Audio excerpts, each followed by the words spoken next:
கிறிஸ்துவுக்குள் பிரியமானவர்களே, ஆண்டவராகிய இயேசு கிறிஸ்துவின் நாமத்தில் உங்கள் யாவரையும் வாழ்த்துகிறேன்.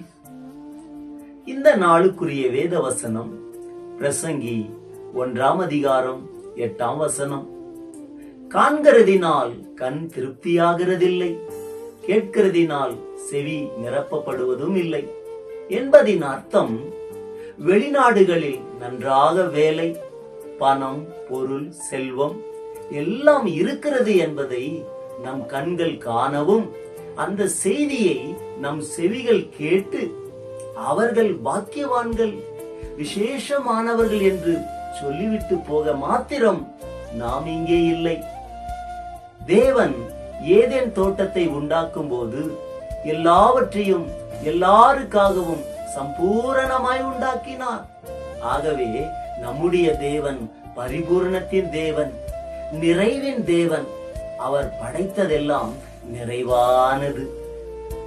அதாவது ஏதேன் தோட்டத்தில் தேவன் உண்டாக்கின சகல விருட்சங்களும், புசிக்கும் ஆகாரம் எல்லாம் நம் கண்களுக்கு இன்பமானதாகவும் வாய்க்கு ருசியுள்ளதாயும் இருந்தது.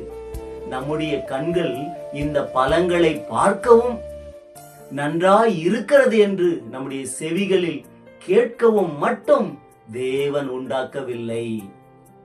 மாறாக தோட்டத்தில் உள்ள சகல விருட்சத்தின் கனிகளையும் மனிதனுக்கு புசிக்க கொடுத்தார்.